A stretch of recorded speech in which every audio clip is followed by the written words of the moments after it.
So true to my word, I will not summarize your book. What does this esteemed audience need to know about Just Harriet? Just Harriet. I think the first thing to know about this book is that it is a book. So Just Harriet was written after the Bat books. And the Bat books, A Boy Called Bat and its sequels, have reached an audience far larger than my other books, in part because it was chosen as a Global Read Aloud. And so a lot of schools picked up the book, and the book has really become, in some schools, a staple where it gets read every year. In some schools, it's been chosen as a one school read or even a one district read. So it's been read by lots of kids. And so one of my core beliefs as a writer is that my job is to tell a story that I love. But I had this interesting challenge with Just Harriet in that I know that there's probably going to be an audience for this book, where I never think about audience. I very much did when I started thinking about Just Harriet for the first time, think about the people who loved that and a story, kind of story I would like to give those kids.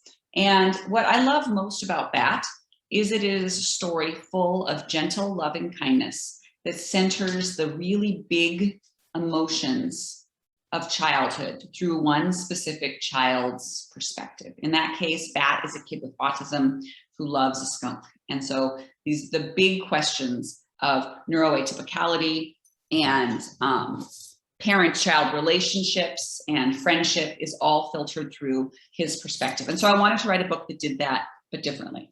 So that was what I went into writing this book with, the knowledge that I wanted to write something that took care of its readers, something that was full of gentle, loving kindness and animals. That was what I knew first about Harriet. But when I started writing it, I was very surprised that it came out in the first person point of view. My middle grade novels have always been written in close third person, but this book came out and the very first sentence in this book is, my name is Harriet Wormer. There are some things you should know about me before I tell you everything else. Let's start with the worst things first. And that's how the story began. And so, yeah, it started in a very different place for me. It's a story about a girl named Harriet who goes to spend some time on the island, Marble Island, with her grandmother, Nanu, because her mother is having a complicated pregnancy and is on bed rest, and her dad travels for work. So she needs to go somewhere where she can be looked after, and she's resentful. And she has a cat named Matzo Ball that she takes with her to the island, and a gentle mystery unfolds. But the bigger mystery, I think, is why does Harriet lie so much? And what are Harriet's needs, and how can she find ways to meet them herself? So again, it's a book about a kid with big emotions, and I think Harriet is a kid with anxiety. I was definitely a kid with anxiety, and the people who love her. When you sit down, how much of an idea do you have where it's a surprise when the first line is in first person? It's just like, oh, the writing spirits, the muse, whatever it is, moves me to write it this way? Or is it, I have a conscious plan? Especially with this, since there's a mystery, I assume you know the solution before you start. No, one would think. Actually, I listened to a very smart novelist, Mary Loeb, gave a talk. She's a mystery writer. And it was a fantastic talk a few years ago. It was at Hamline where I teach. And she gave a talk, I'm sorry about the barking, about mysteries and how she says she doesn't know the ending of the mystery when she starts writing it. And I found that to be incredibly freeing because I almost never know the ending of a book when I start. The only book I've ever known how it was going to end was Damsel. I knew the ending of that book before I began. It's the only book before or since that I knew the ending. So I didn't know what would happen, what the mystery would be even. I just knew that Harriet would go to this island, and I had an idea for who she would stay with and the pets. That was about all I started with. So usually when I'm writing, I know maybe I know the voice. Usually it's one thing. It's either character, setting, or plot that I get first. In this case, it was character. That was the same way. I knew who the story would be about before I knew anything else. Sometimes I have an idea for plot. Red Hood and Damsel both presented plot first. I knew what was going to happen, maybe not the whole way through, but I had, like with Red Hood, I knew I was going to follow the story of Red Riding Hood. So I had some plot points to hit. Damsel, I knew the ending. I didn't quite know how I was going to get there.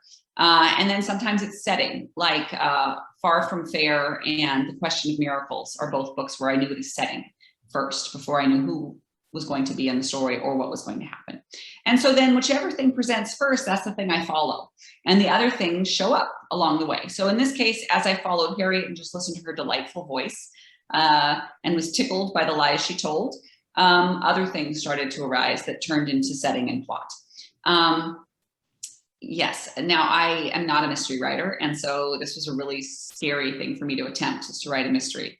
Although I think The House That Wasn't There has some mystery attached to it. In general, I don't think of myself as a plot forward writer, and mysteries are very plot forward. So I luckily have a fantastic editor. In fact, this book is dedicated to him. For Jordan Brown, my editor and friend. Jordan did a lot of helpful conversations with me around plot and mystery. In fact, we're in the middle of doing it again for the sequel to Just Harriet, which I'm revising right now. So no, I didn't know what would happen or what the mystery would be or how the mystery, and a lot of things that young writers should know is that when you look at a book, there's this assumption that it came out in that order. And that is not always true. And in my case, it's often not true when it comes to things having to do with plot. And you'll say, oh, the author must have known that this was going to be the answer because look at the clue that they planted way back here. Well, sometimes that clue that they planted in chapter 2 didn't get added until draft 4. And so it's never compare your manuscript to a published book because you're comparing two completely different creatures. And that is actually, I teach a class called Revision Season. And one of the things I do in that class is I show writers that are in the class versions of my book, of scenes in my book prior to the final manuscript. Because I think it's very helpful to, and how often you get to do that, it's not often that you get to see how the, how the whatever was made, the muffin, I don't know what the metaphor is, but you don't usually get to see the sausage, how the sausage was made. I like muffin better. Yeah, I like muffins better too.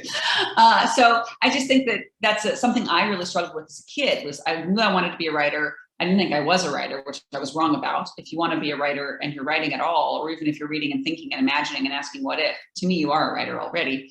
I was comparing my scribbly notes and my bad spelling and the fact that I couldn't even write in a straight line, even with lined pages to finished books, which left me always, of course, feeling desperately sad. So yeah, we don't always know what we're doing, writers. In fact, that's why we have multiple drafts. Is because it takes us often that many times to figure out what the story's about and what the plot's about and what the character arc is going to be. Well, I don't always know what I'm doing, but I assumed you did. This is